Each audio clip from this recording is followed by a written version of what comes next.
4 weeks teachers strike and a cloud of uncertainty hanging over the education sector in the country.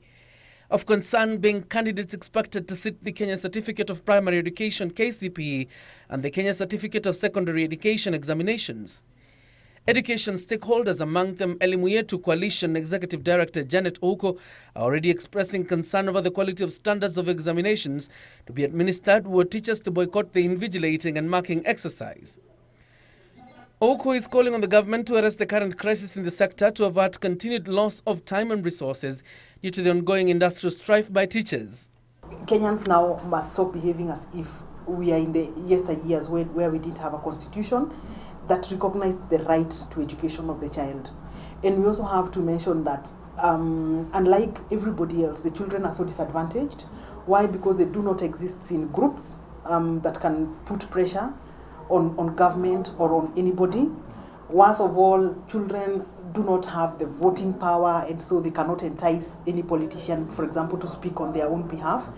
And they have to rely on parents who sometimes are just so selfish, or just sometimes even so soaked in what they do that they don't even care about the rights of their children. But the Kenya National Examination Council has ruled out the possibility of postponing the exams, saying all logistics have been put in place to ensure the exercise is carried out devoid of any hitches. As such, KNEC CEO Joseph Kivilu says there are no compelling reasons to postpone the exams. The candidates, according to the reports that we have been receiving, have been going on with learning and teaching. Teachers in many schools have been coaching the candidates. That's the reports that we are receiving. I have not received any report from a candidate claiming that he or she is not ready, and therefore the examination should be postponed.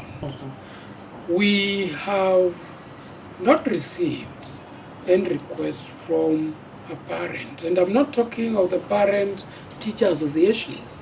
I'm talking of parents with candidates. According to Kivilu, KNEC would engage services of teachers who still have a practicing certificate from TSC and who have since crossed over to the government to invigilate the exams should teachers under NAT and KUPPET boycott the exercise. We may look around, possibly train teachers who have moved to government institutions like Kenya Institute of Curriculum Development, the ministry itself, those in quality assurance. We can also consider other government institutions that have professional teachers who are registered with the TSC. We can also look at some of the registered teachers who could be teaching currently in either public schools, HB or AM teachers, or even in private schools, because these are professional teachers that have been preparing students for these exams, and they should be in a position to manage the administration of these examinations.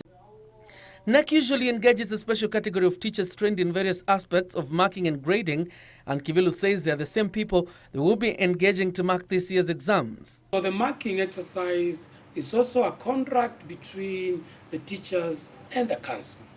And many times we train them, sometimes we don't put them in our database depending on the need in certain subjects. But those who are already in our database will be invited for the exercise. And we are hoping they will respond. Have no fears, they will respond. KNEC will begin dispatching examination guidelines from this weekend, with the KCSE exam expected to kick off on the 5th of October, where candidates will sit home science practicals, and conclude on the 5th of November. KCPE candidates begin their exams on the 10th of November, having done their rehearsals a day earlier. Despite growing calls by stakeholders to postpone the KCPE and KCSE examinations, the Kenya National Examination Council insists that this is not in the cards, and the ball is now in the court of candidates sitting these particular examinations to ensure that they revise and prepare for these exams, since KCSE candidates will be sitting their exams in about 1 week. But the quality of this particular examination will be asked, bearing in mind teachers have said they will boycott the invigilating exercise as well as the marking exercise. John Jacob Curia for Channel 1.